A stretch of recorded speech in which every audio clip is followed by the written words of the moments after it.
All my life I wanted a Cocker Spaniel. I never even contemplated a Red Heeler Yellow Lab mix. Then in 2007 I rescued a dog, that exact dog, Sundance. But the next year when I rehomed a 5-year-old black cocker, I realized I now not only had the dog I always wanted, but Sundance was a dog I didn't even know I needed. He got me hiking, and 15 years later I never regretted for a second bringing Sundance home.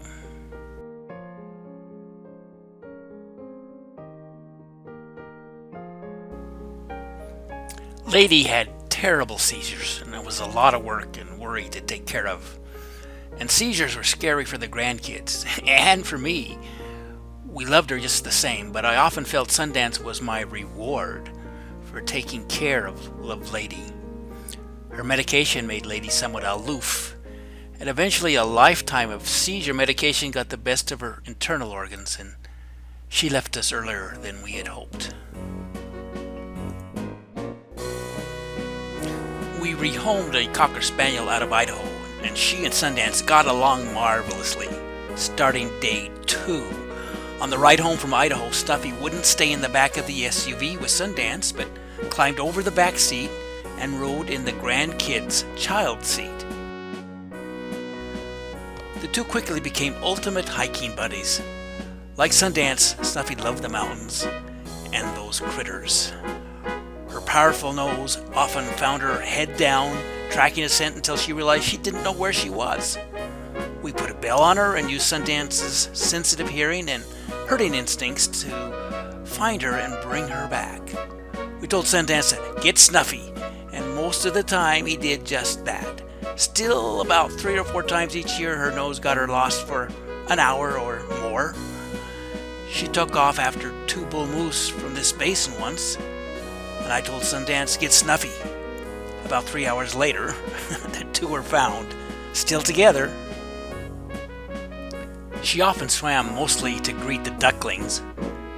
She left us in 2018 at the age of 14 years.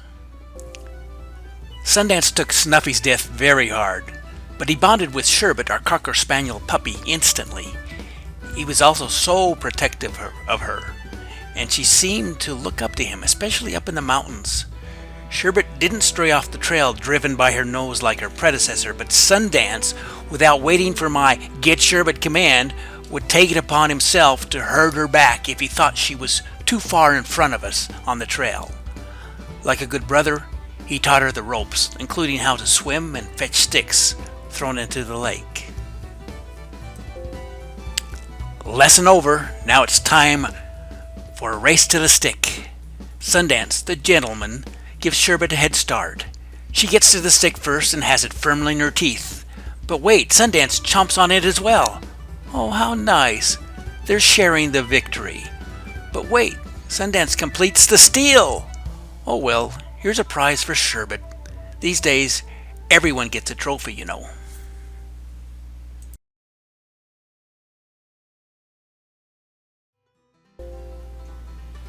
Excuse the length of this scene, but the footage of Snuffi and Sundance, who just chased a chipmunk into a hollow log, is my all-time favorite. They're both determined to get that chipmunk in there.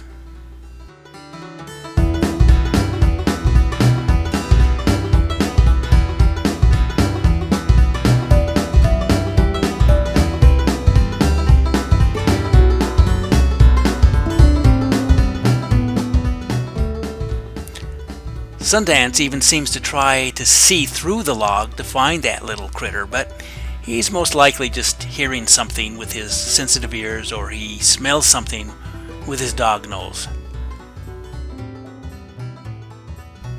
I'll just let you enjoy the rest of this scene.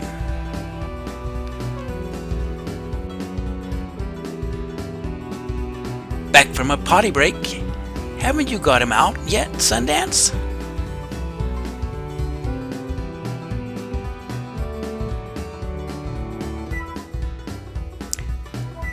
A fair amount of our time hiking was spent treeing squirrels. Heck, Snuffi even thought she could climb a tree.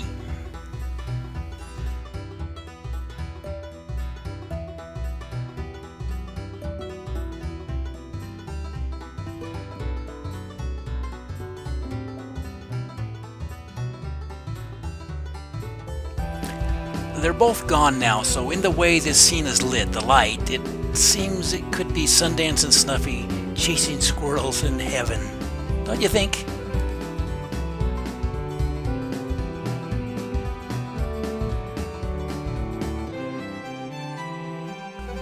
Sherbet still hasn't completely figured out where the squirrel goes after they chase it.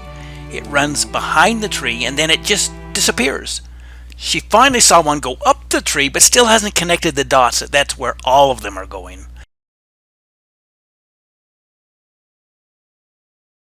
And like Snuffy, she thinks that she should be able to climb trees too.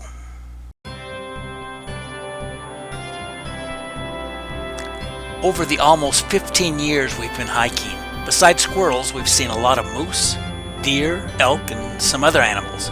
While the size of the moose makes them dangerous, especially the bull moose, it was always exhilarating to see such magnificent animals. Getting the dogs back on leash was always the first thing done with each encounter. Snuffy wasn't afraid to try to chase them, and as mentioned, once did chase 2 bull moose together in Alexander Basin when I was too slow to leash her up.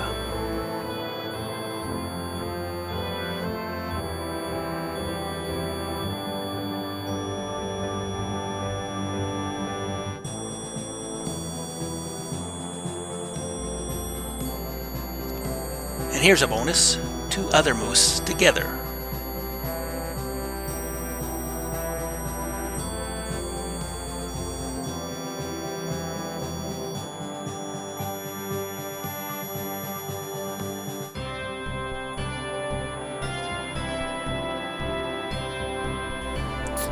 Sundance was well disciplined and just looked, but Snuffy got lost a few times, chasing a deer over the ridge.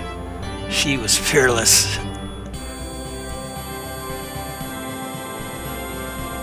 Can you see the elk through the brush?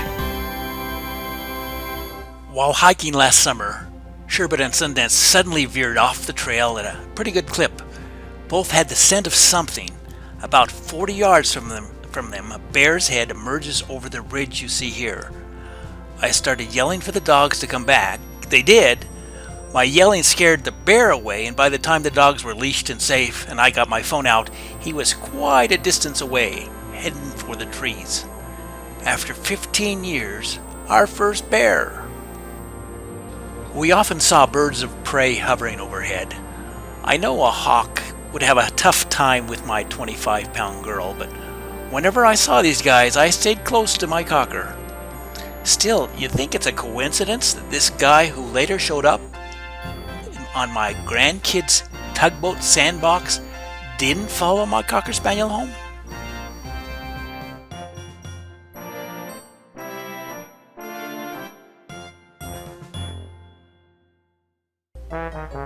Of course, Sundance loved to fetch tennis balls.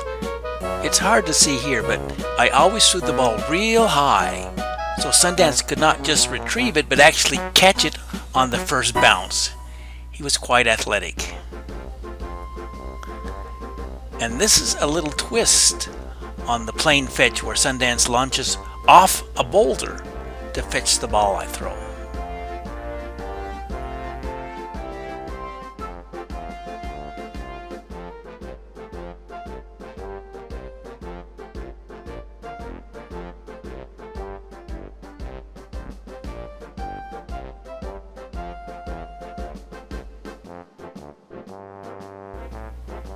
He returns to the top of the boulder and bounces the ball back into my hand. Pretty cool, huh? That was our routine every time we visited Parley's Nature Park. Sherbet tried to fetch the ball, but Sundance was always too fast. I'm still trying to teach her to bring the ball back.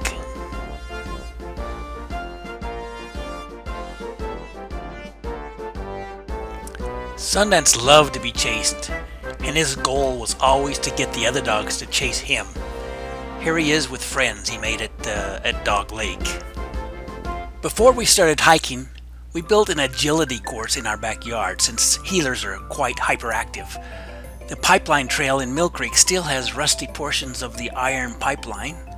To Sundance with agility tunnels at home, everything is a tunnel. Snuffy too. And here he tries to teach Sherbet to tunnel. At first she balks.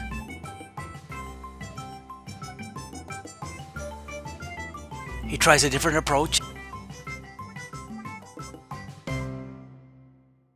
Voila, she goes through.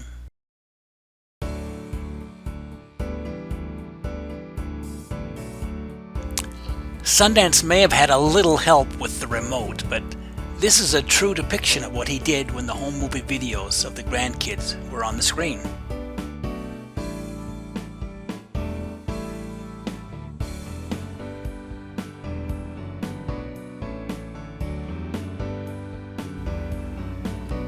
He was always gentle and protective of the grandkids. Here he is with my 5-month-old granddaughter.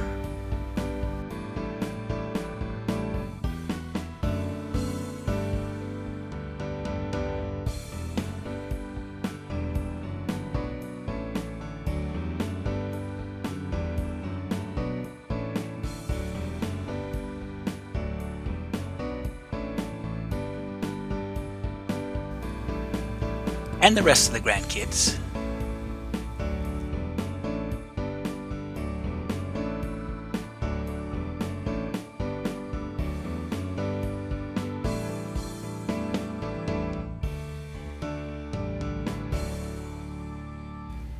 And this was the boy seen earlier in diapers, now just chillin' with his buds.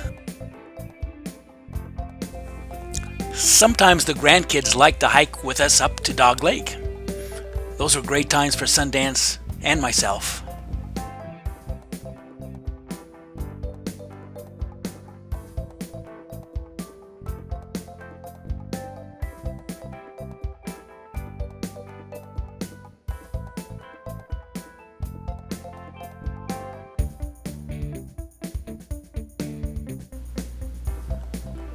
And here my tough grandson in the winter, just barely past the Grandeur Peak trailhead in Millcreek Canyon.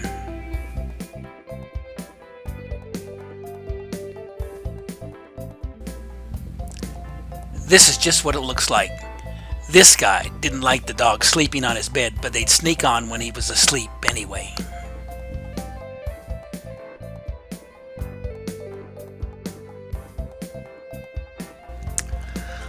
I have dozens more pieces of footage I could include of Sundance's final summer up in the mountains, running like you see here. I was so amazed that at 15 years old he was still going strong.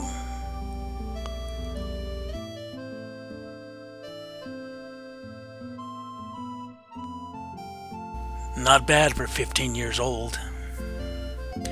And here I am with my best friend in Millcreek on the Bowman Fork Trail to Baker Spring and Pass, the city lookout on the Pipeline Trail, at Mount Air Peak, and Gobbler's Knob, which is about 10,400 feet high. Up here, just shy of 9,000 feet, lays Dog Lake in Millcreek Canyon, Sundance's most favorite place on earth. Now, for Sundance, every day can be a day at Dog Lake. Go fetch.